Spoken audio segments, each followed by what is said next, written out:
Good evening, everyone. Good evening, everyone. Welcome to TriVersity Talk. I almost said TriVersity Host, so that we see where this interview is going we're tonight. The hosts. Exactly. We're the hosts. I just get ahead of myself sometimes. Who are you? My name's Stephen Bloomer Teague, Oh and what's your name? Who am I? I'm Wendy Stewart Kaplan, and I'm really happy to be here tonight. Oh my gosh, we have the best guest tonight. I'm very excited. Wendy has been telling me about this guest for a while, and I finally got to meet him today, and I'm very excited to talk to him. But before we introduce our guest tonight, we are live right now on Facebook and YouTube, whichever one you're choosing to watch. Welcome. If you haven't been to our YouTube page, we'll get you a link. But you can search TriVersity Center, and if you could give us a subscribe, that would be great, and smash that like button on this video tonight. That will help us increase our audience, so we'd be so grateful to you. So you gave them all the instructions. I mean, I hope so. Oh, yes, ask questions. Yes. Ask questions tonight. Yes, ask questions because it goes into our live chat. And we want our live chat to be on fire. It's really been working well, and, you know, it keeps our guests engaged, and it keeps us engaged. We need to be engaged, don't we, Stephen? I constantly need stimulation. Yeah, me too. It's vital. So without further ado, we'd like to bring to you Ike Avelli. Welcome, Ike. Oh, no. Oh, my goodness. Oh, my gosh. Look at you just all cleaning your teeth before you make your appearance. Well, lipstick. Yeah. A little lipstick. Okay, smile for us so we can make sure there's no lipstick. Okay, that's great. That was a snarl, but we'll take it. So I have to ask a question about your teeth, because I was reading up on your book, and one of the things you said is that Alyssa Milano turned like 44, but her teeth turned 20. So how old are your teeth, Ike? Oh, mine are all there. Mine are all there. Alyssa Milano. Oh, lately they look like a set of urinals. Oh my goodness. Well, fabulous, Ike, and welcome to TriVersity Talk. We're both really excited that you're here tonight. I mean, for those of you who have not met Ike before, he is the star producer and writer of the renowned show 50 Shades of Gay, which is going to be, I was so excited to read this, live at the Fringe Film Festival, right? The Rochester Fringe Festival. The Rochester Fringe Film Festival, and that's October? It's going to be, well, here's the best part, because no one knows this, it's just happened. So it was supposed to be 4 nights on demand, because obviously Rochester Fringe, they usually have audiences that come out about 100,000 within 12 days. So being with COVID, and they can't have that many people, obviously, in attendance, they are going to do it live or on demand. So I chose on demand. And instead of the 4 days, now my show is going to be broadcast for 12. Oh my gosh, that's so good. Cool. Good. I'm excited about that. So that's excited. And you have to let us know so we can tell everybody to tune in. You know, you mentioned COVID, right? How have you kept yourself out there during this whole thing? Because I met you at the extravaganza that I produced with Nick Lyon, January 24th, and you were performing all over. Everyone knows you. Being live is everything to you. Now, all of a sudden, you're on Zoom. Can you talk a little bit about that? Well, the first and the last time I seen you was in January. Yes. And that was one of the most incredible ways to exit out of New York. None of us knew that a pandemic was coming, though, did we? I had a feeling that night, and Stephen, you were there. This amazing feeling came over me that something incredible was coming my way. Yeah. Oh my God! Right? Who knew? It sure did. But who knew? As a performer, I mean, you know, our worlds got turned inside out and upside down. So I'd like to know your initial reaction when everything got shut down, and how all of that affected you, and how you decided you were going to keep your career going forward. Well, first, you know, I was upset because Ricky Martin was not around to experience this with. I'm so sorry for you. That's terrible. So sorry. Yeah, I was waiting for the ahs and the oohs. Yeah. Oh, yeah. So January, I usually start planning out the cities for the year for 50 Shades of Gay. And usually I'm good to go for about 6 months. And when February came, the news of obviously the pandemic, the COVID was coming up, didn't have any idea that we would be shutting down in March and April, May, June. And June is when I start usually touring. I was supposed to be out in Chicago, Miami. We were going to be all over. And soon enough, everything started coming in, postponed, reevaluating. We were supposed to do Palm Springs, postponed. And I, like you, Wendy, decided, well, we can't just stay there laying down. We have to do something. So I created Live in Bed with Ike Avelli. That was April 18th. Wow, that was April 18th. So you really sprung into action. You probably thought about it before you produced it? Yeah, I did a couple of test things just to see if it would work and how many people would tune in. And then I thought, no, let's have a little Tonight Show kind of deal where we have a bunch of guests come on, like singers, drag, authors, television stars. And then it started blowing up. You know, as the pandemic grew, nobody was going anywhere. So it was a perfect opportunity to still perform and still do something. Wasn't as great as being on stage, but I still had the audience there on Zoom. And you could still see their reactions. A couple of Zoom bombers, as Wendy will, attest to. Oh my gosh, we had pornographic Zoom bombers the night. Well, I hope it was good porn.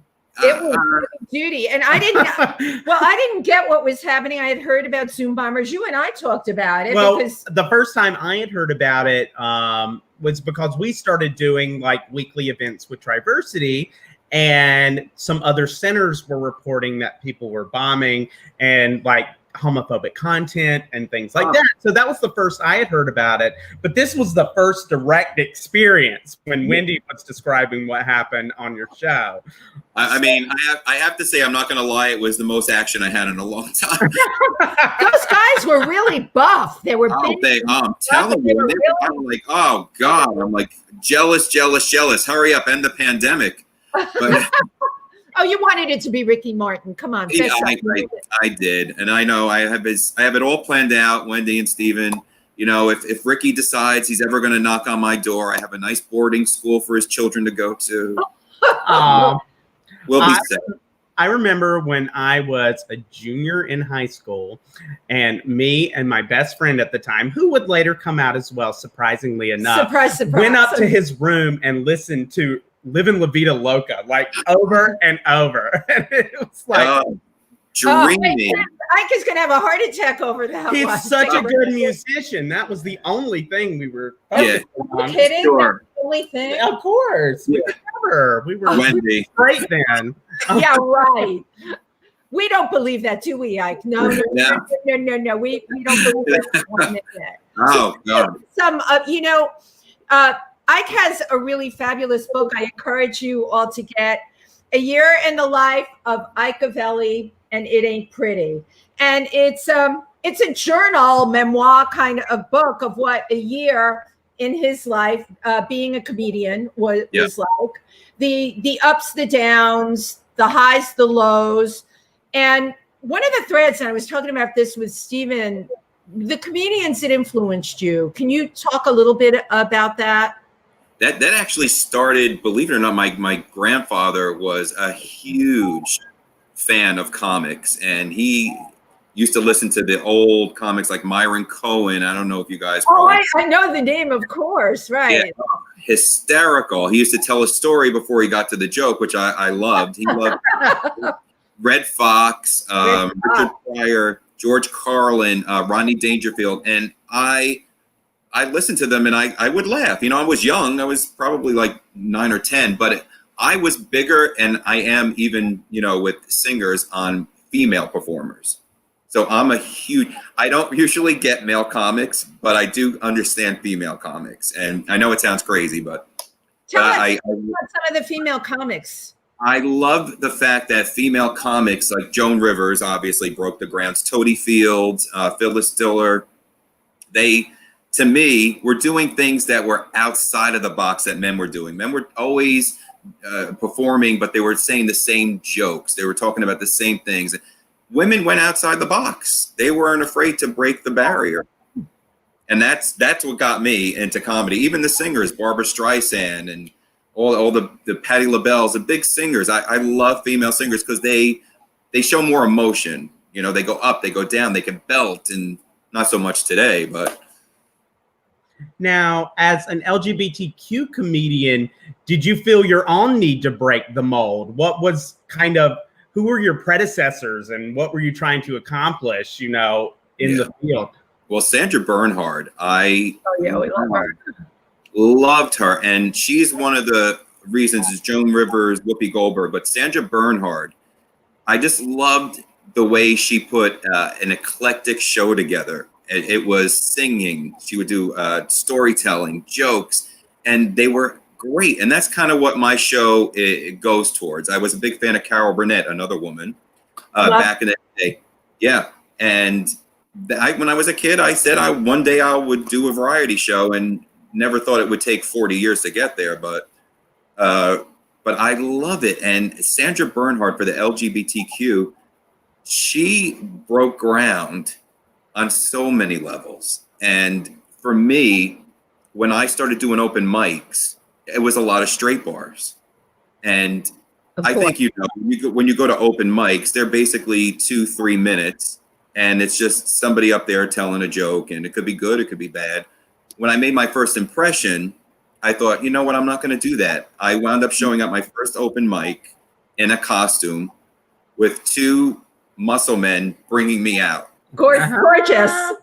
And I was like, well, I'm a gay guy in a club with all straight people where there are no open mics in the LGBTQ community. There really aren't. And you have to either say, I'm either gonna go in this and succeed, or I'm just gonna go and tank. But it's interesting that you were fearlessly taking a risk like that, because as Stephen said, you're an LGBTQ comedian, right? Or gay comedian. And prior to that, the history of it, did you know a group that was called Three Funny Gay White Males?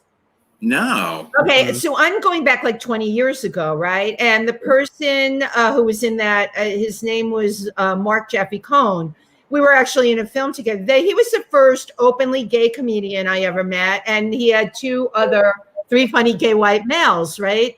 And I always meant to ask you, did you know of them? Were they inspirational to you? Geez, I'm so sad that I don't know who they are, but I'm going to have to look them up. We'll go do a Google. So what year was this when you decided to start doing stand-up? When I started going out to open mic was 2011. Okay. That's not so long ago. 9 years. It took me a while. It took me a while. Change. Well, yeah, but it's I've done stand-up. I do if I MC. I can't get up in a club anymore, and I've done stand-up at the Duplex and at the comic strip, places like that.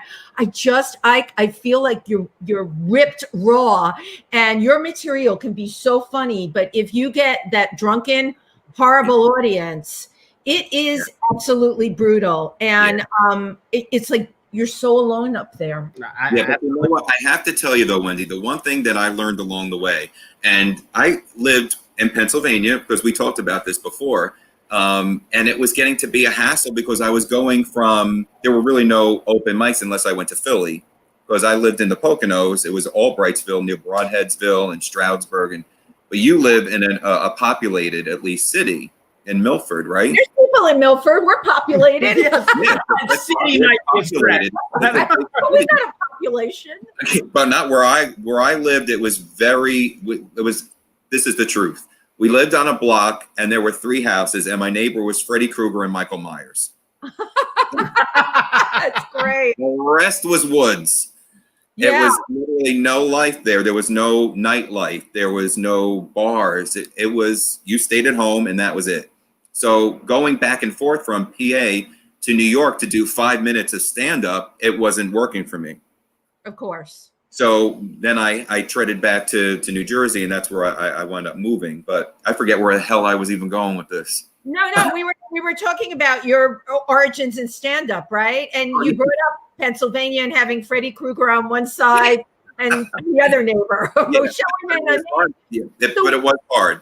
With talking about Pennsylvania, Stephen and I were talking about, tell us about your experience with Rainbow Mountain here. So for people that don't know Rainbow Mountain, because people are tuning in from all over, Rainbow Mountain is the gay resort in Bushkill, New York, and it's really Stroudsburg, Pennsylvania. Yeah, it's really almost. Yeah. You know, Providence is famous next to me. You know, I'm from a borough, but it's a great place. Tell us your experience there.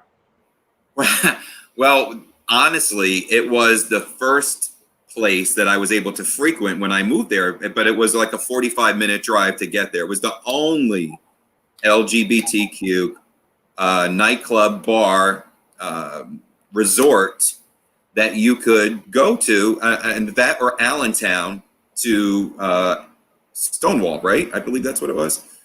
And in Allentown, I've only been to Allentown once. It is Stonewall, I've right?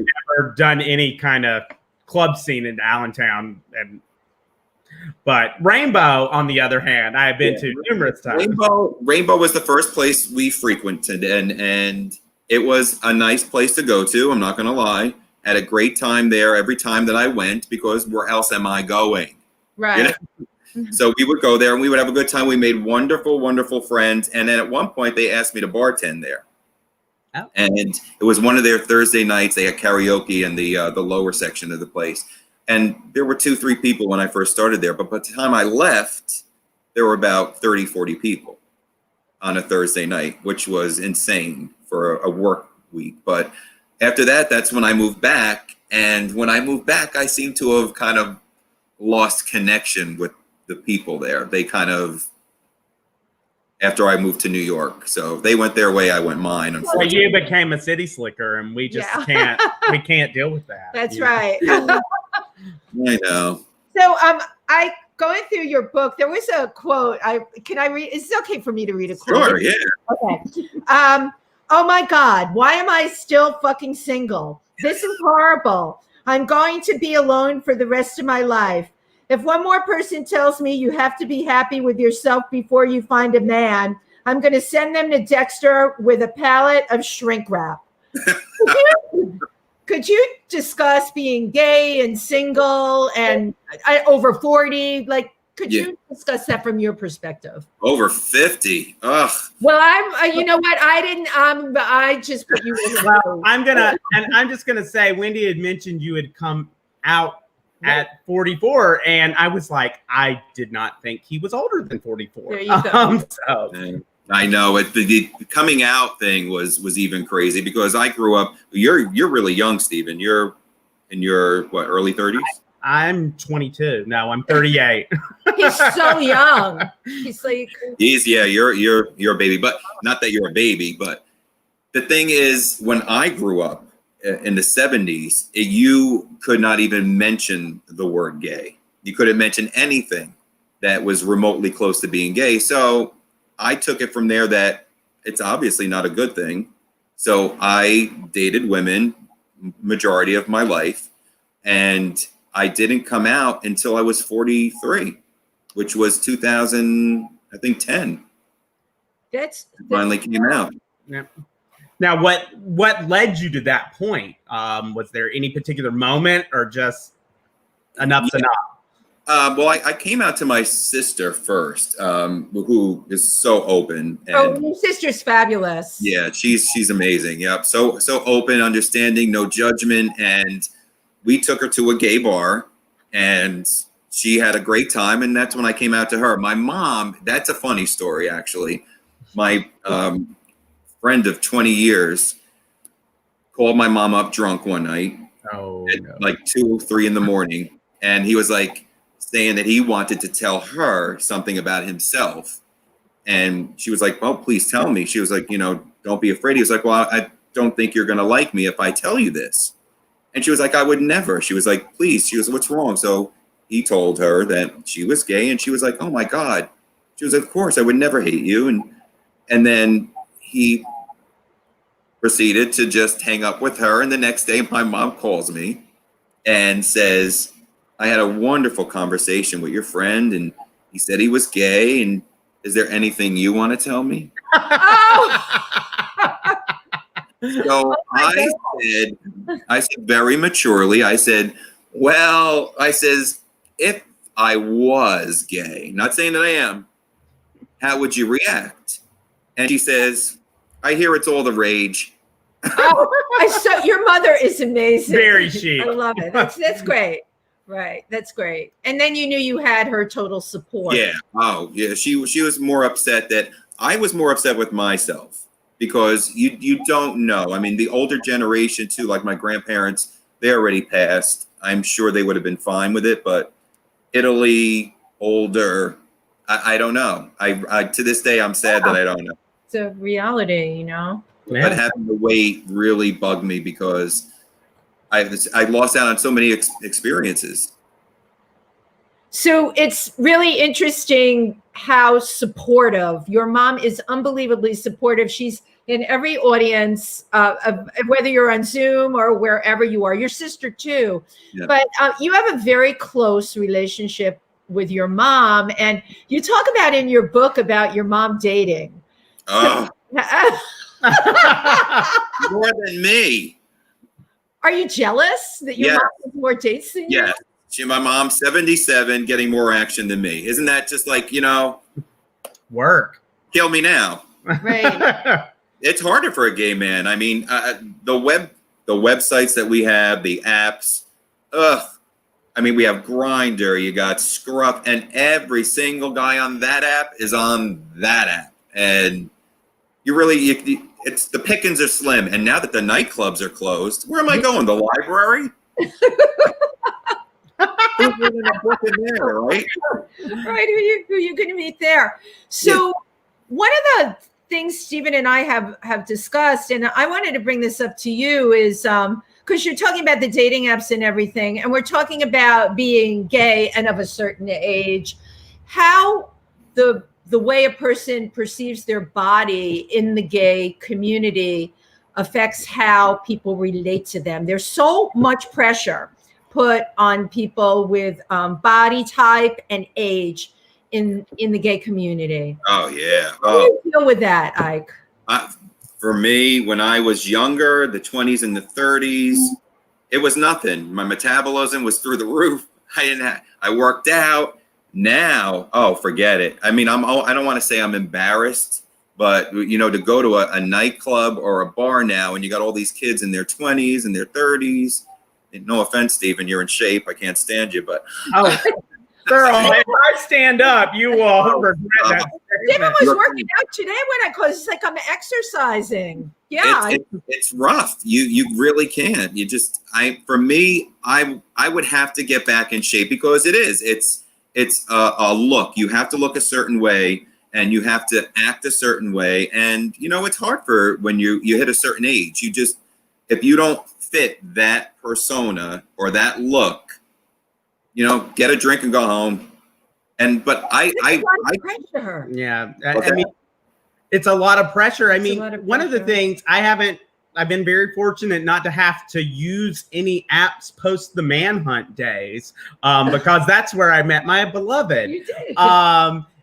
But remembering like growing up with gay.com and all that stuff, and no fats and femmes. I mean, this was something you'd see all the time.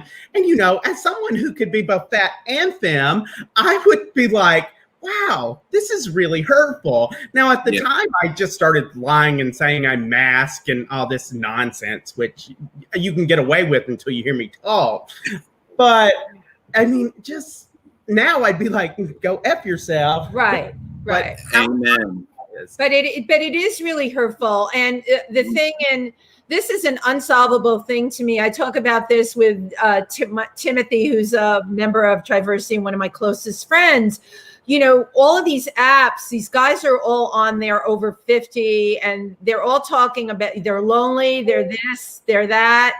But nobody seems to be coming together with anyone. There's texting, there's maybe there's before COVID, you know, a one night or whatever, maybe not even that, but there's so many people lonely looking for other people and it's not happening. Why is this? Why does everybody, do you think because there's too much candy available for people out there? They're like, I'll move on down the line. Well, the thing is people are looking in the wrong places too. Now, a lot of the people say, just for myself, if I think I'm going to find love in a nightclub or a bar, I'm sadly mistaken, because they're there obviously to drink, hook up, and that's it. And if you think you're going to find love there, you're absolutely wrong. I mean, for me, I think finding at this age, I find a lot of younger men hit me up, Cool. which I'm noticing a lot on the different apps now. It seems like the younger are looking for the older are looking for the younger,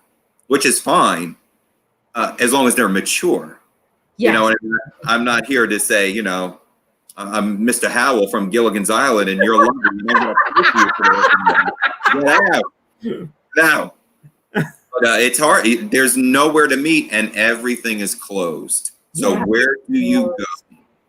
Where do you go? I'm not kidding you. On Zoom, I've had people in the Zoom audiences hit me up after. Yeah, I believe it. On performing on Zoom, and then like they find you on Facebook. That's hilarious to me. Yeah, this is now this virtual world. Mm-hmm. I don't know how it's going to affect everything. Again, I get post-COVID. You know, when we get to that point. I mean, hopefully people will come together more, maybe not be waiting for the next piece of eye candy that comes around the corner. Maybe look for someone that's got, you know, soul and dimension that might not be 20 or 30 or even 40, you know? I would hope that would be the case. But, you know, once those doors open, things are going to go back to the way they were. I mean, people I'm sure right now are taking precautions as they should be, especially when it comes to the gay nightlife being closed and Grindr and Grindr. It's like I said before, it's like Grindr. I used to get excited when someone was 20 feet away. Now there's and now I'm like, put on your mask. You better have your mask on, and it better not be your thong. Yeah. It's hard. It's I don't know. For me, I find that now at 54, comedy is my relationship because it doesn't let me down. Oh, I love that. Oh my gosh, you have to make t-shirts that say that. Yeah. Absolutely. Comedy doesn't let me down. But also, don't you find that you're developing very deep friendships at this stage with people, and that in many ways that'll take priority, you know? It's like having friends that love and support you. Just you and I meeting in January alone. I mean, Nick invited me. Who would have thought that we would be here today? You doing the pandemic cooking, which again, like, where the hell did that come from? It's like, you know, my world got rocked March 12th. They shut the city down. And, you know, like you, I was like, oh my God, they just took away my entire career. And then I don't have any fallback. I've only ever earned my money from modeling and entertainment. So it's, what the heck am I going to do? But, you know, for many of us, I mean, Stephen took our organization online so brilliantly. He produces this huge talent show. And it's going to be on Zoom and it's going to be on Facebook Live. And I said to him, how are you going to do that? And who are you going to, I could not wrap my head around it. Well, it was a tremendous success. Yeah, that's great. And you know what? People love that. Not only are they being entertained, but you're also giving an avenue to performers who are struggling to get their art out there again. You know, their art is really stifled right now. Absolutely. It's sad. And it was a way to pay them, you know, because that was the thing. We raised money and it was to give to the performers who, I mean, you know, a lot of performers have day jobs, which is very nice, but some of these people are professional performers whose world got completely rocked, as y'all know. But on this subject, I mean, how do you make people laugh when the world's falling apart, when everything's terrible, or at least it seems terrible? You know, I tried to go to a lot of people come up to me after a show. If somebody lost a sister or a family member, and they come up to me and say, you know, thank you. This is the first time I laughed. Or you have to treat it the same exact way. You walk carefully on some of the jokes that you're going to use. But I just try to think of things, even with the pandemic, that are funny. Like for instance, my boyfriend said to me, I don't even know if I should say this here. Say it. Please say it. Please. Say it. He said that during this pandemic, he learned that my mouth is like a Hoover vacuum because I've sucked everything out of the refrigerator. Yeah. And that is true. Yep. Ties it to body image. No way. Okay, we're back to the body image. I mean, what do you say to that? Thank you. Right. I tell you, the one thing I have noticed from the pandemic is there are two types of couples. There are the couples that increase by about 30 pounds, and there are the couples that decrease by about 30 pounds because some people were like, oh, COVID, I'm going to take everything seriously. And then you had people like me who were like, let's eat everything. Oh, Stephen, let me tell you, if I went to Five Guys restaurant now, gaining all this weight, they would see me coming. They'd have to hire 5 more guys. Oh my God. I've gained 20 pounds. I'm not going to lie. I gained 20 pounds. Well, listen, we're going to all move past this, you know, and speaking of moving past, like, could you go into a little bit of detail about your show, 50 Shades of Gay? Because other than what we did on Zoom, the live show, I never was privy to see. I didn't even know you then. So I know, but we know each other now. So yeah. But hopefully this will open up again because I was doing 50 Shades of Gay started when I was trying to come up with an idea for Gay Pride in New York City, 2015. Okay. And I was watching the television and a 50 Shades of Grey trailer came on. And I'm sitting there, I'm thinking, oh my God, 50 Shades of Gay, duh. Right. So I came up with that idea and then we put together a variety show for Pride. But here's the funny part. The night before the Supreme Court marriage equality had passed. The next day, there was a line to come see the show. We sold out, and the show has been good to me for 5 years now. We have been traveling and selling out little cabaret theaters, no big stadiums, obviously, but we're having a blast, and we have all different performers from near and far, from Vegas, from Atlantic City, and Florida, and Rochester, and they all come out and they perform, and there's no drama. Which is the best thing, right? No drama. And interestingly enough, when Ike produced the show on Zoom, I'm like, who are these people? How does he know these people? You know, I'm like so entrenched in New York. And then I find out this one's from Rochester and this one's from here. And you had your friend Ant on from Australia. It's like our world now has become, our world has shrank. Yeah. Really. And how amazing. We're able to now develop relationships. Gio Michaels, I met through you. So incredible. Oh, what a performer. But there have been so many that I would have never even known about, right? Because we all live in our own little worlds, unless this pandemic happened and unless these shows happened on Zoom. So, you know, we all did a good job with it. You're right. It's a blessing in disguise, really. We're meeting people that we didn't think we would get to meet. Like, I'm meeting stars that I looked up to in the past. They're so accessible now. I think to myself, my God, if this pandemic happened in the 70s or the 80s, we didn't even have social media. What would we have done? Absolutely. Yeah. So you're right. We have to be grateful for what we have. I mean, it is definitely a silver lining. I mean, it demanded that we learn how to use things that are new and connect in different ways. And I mean, you know, bad can come with a little bit of good, at least. Right. If you're open to it, if you're an open-minded person, and obviously the 4 of us are. So I have a question. Oh, you know where I'm going to go with this. Before I get to, we have audience questions, which is great. But I have to ask you a question that you always ask your guests on your show. You know this is coming. Who's the worst drag performer you ever had to work with? Let me think about that. Holly Day is her name. I met Holly Day back in 2013. It was at a award ceremony. We were both presenting, and what an attitude. I mean, literally, I'm like, really? Come on. And I, from there on, I was like, ugh, never again. I won't go visit. I won't. It just takes one impression from me, and that's it. And that's it. And then you're done. I have never heard of her. Have you? I have never heard of her either. So there you go. And that might be why. Yes.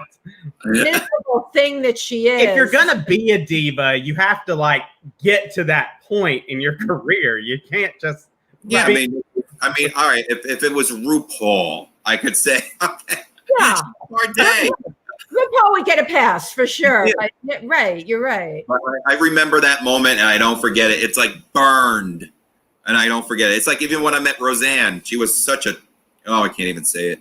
I can't even imagine. Oh, wow. She was so nasty. Oh, it's good. It's cathartic for us to all be here tonight and hear this, right? Because I'm not 100% about forgiveness. I think all of us, if we meet someone and they treat us bad, don't forget it. You know, I am all love and light. I'm just going to say love and light until you cross. You're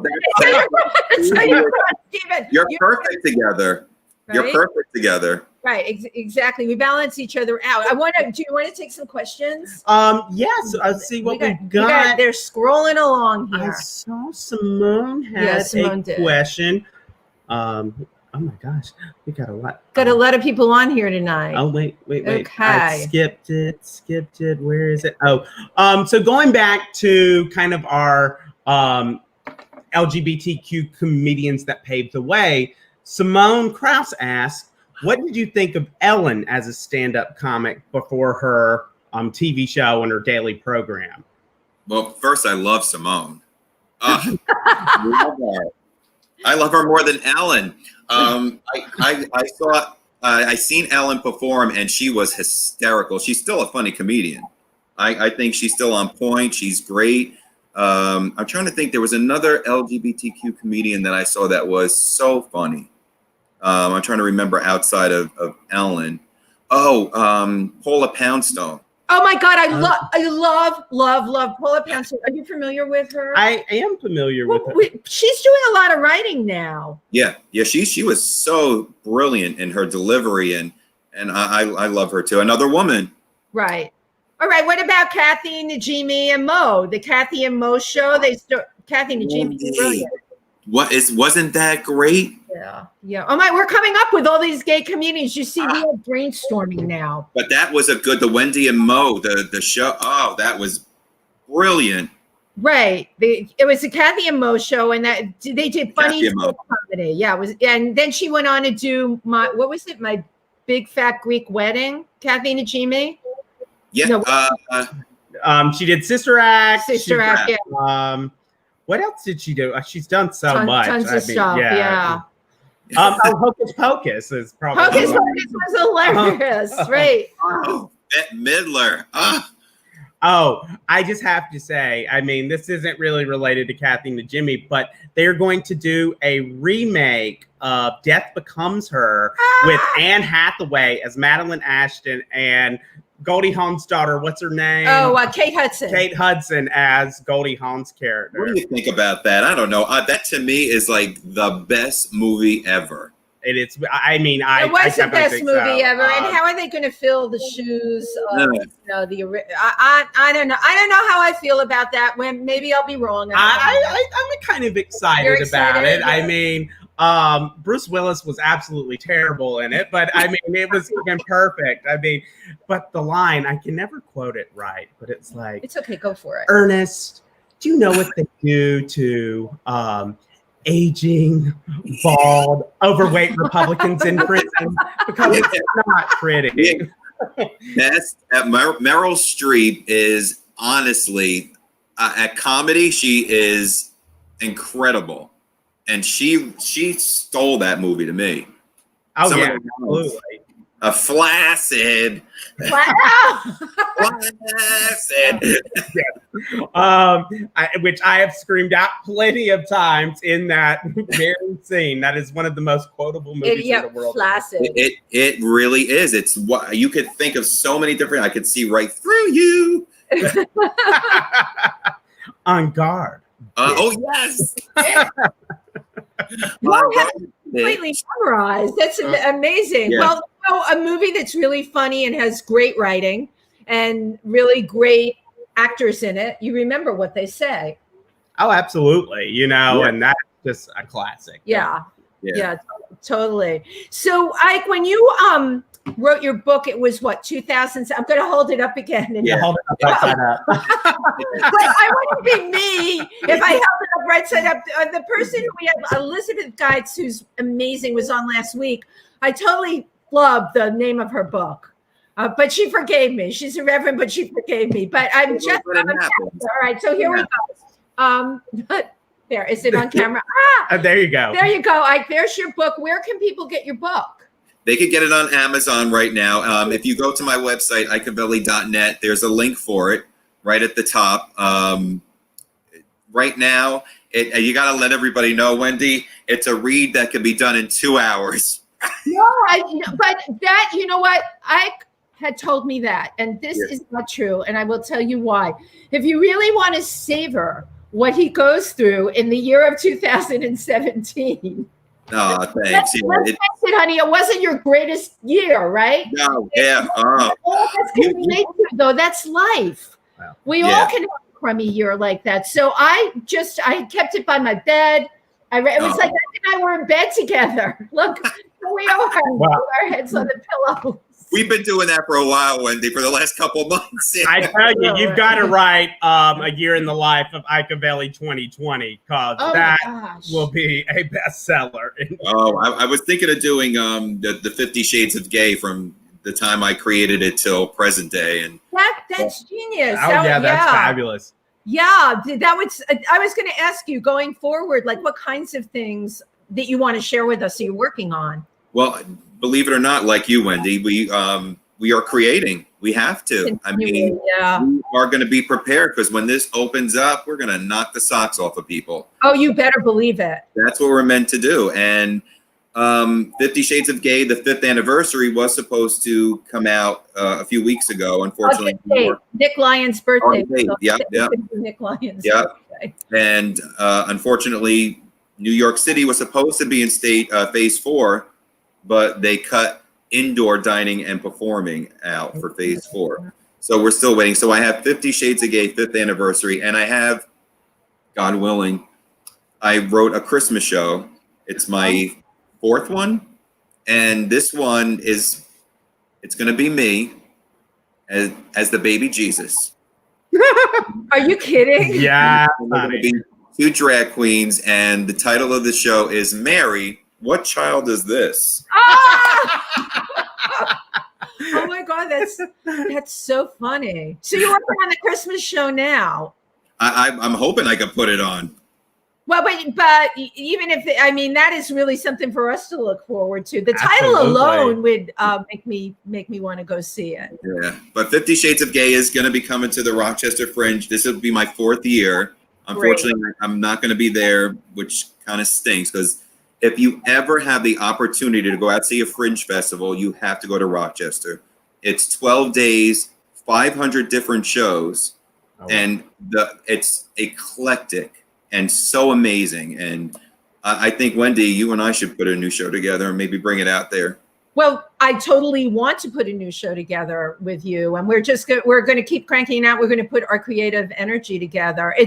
What's so funny is when I started performing on Ike shows in April, this show didn't exist.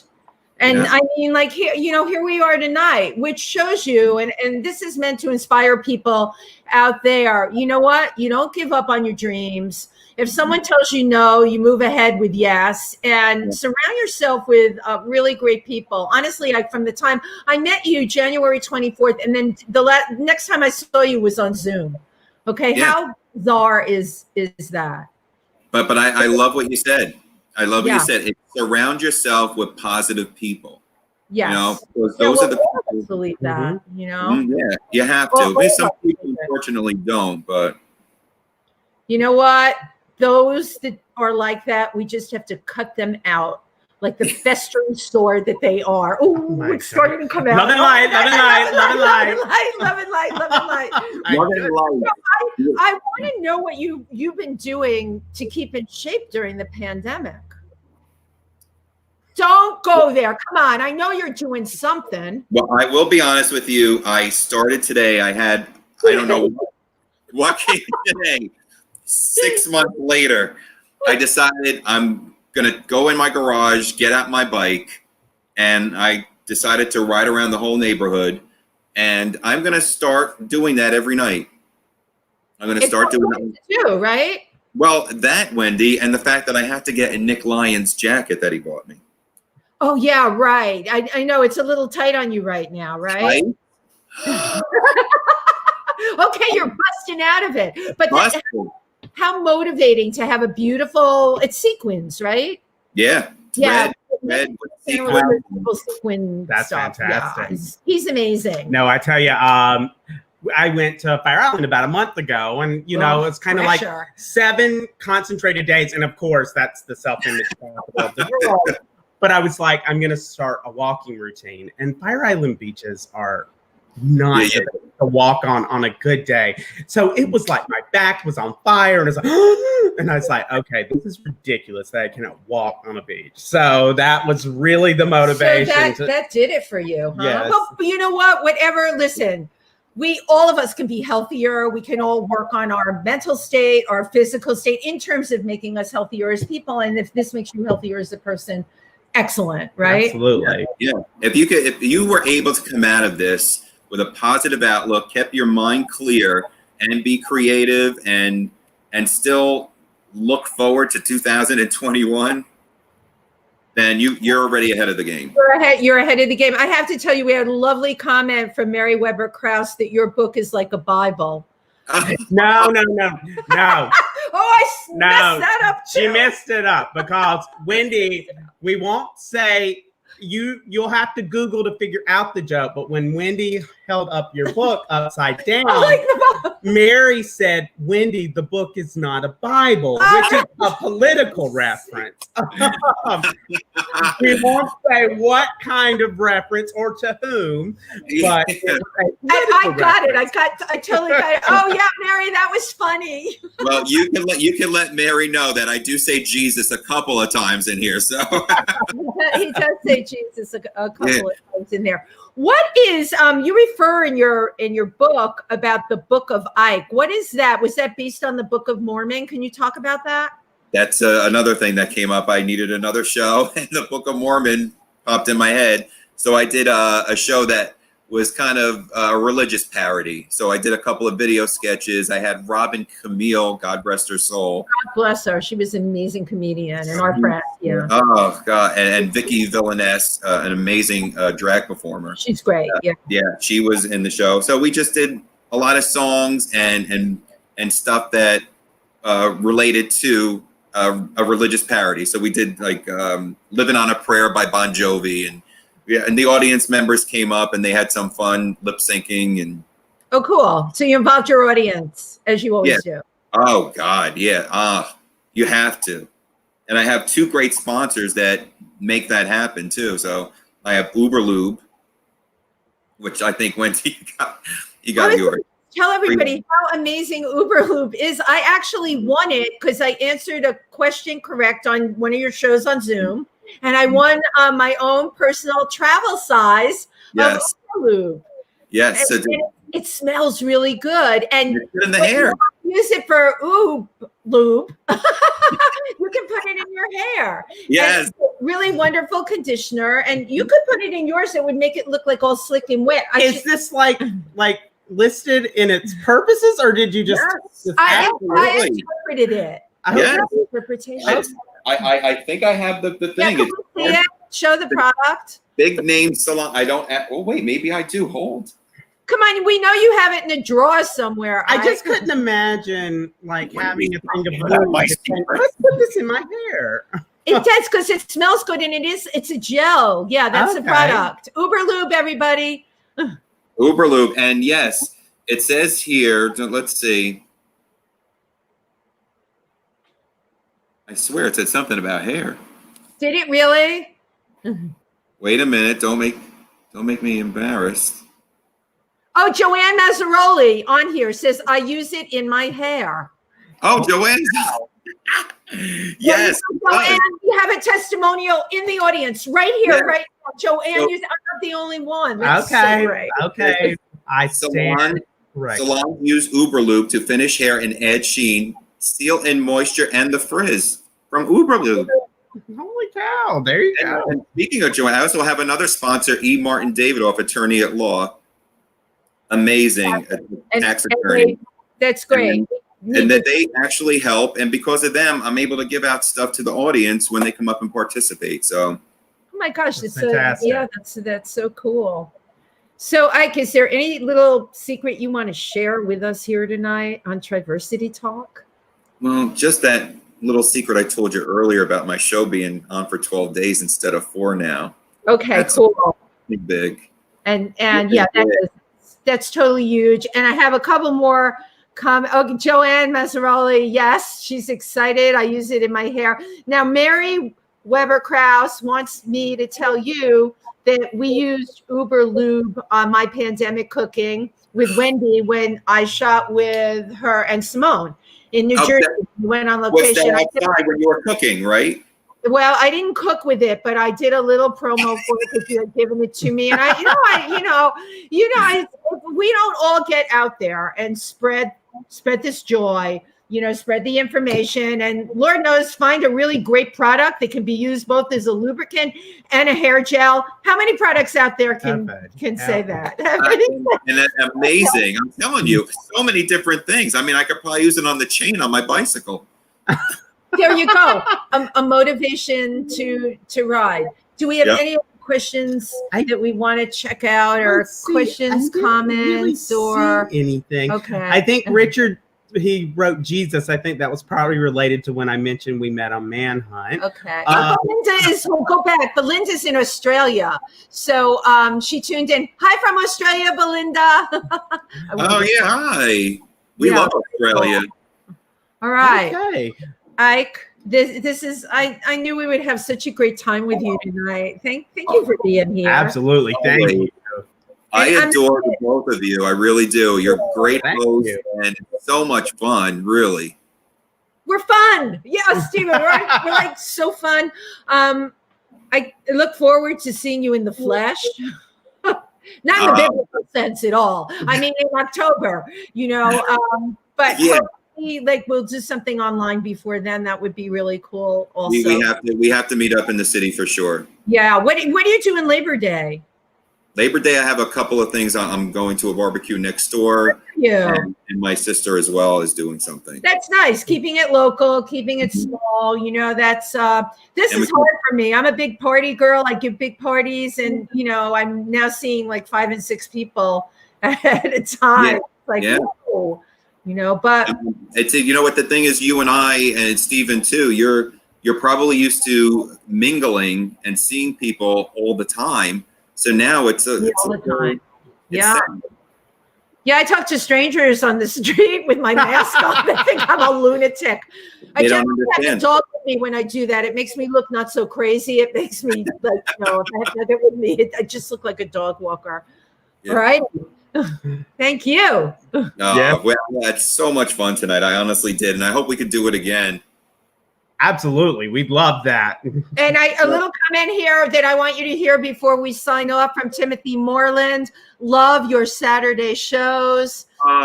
Thank you, Timothy. Watch them faithfully. And Timothy, I hope you heard our little discussion on gay dating over 50. I wanted you to hear that. Belinda, there you are. She says, good day. Good day. We'll say good night. Good day. Good night, everyone. Good night, everyone.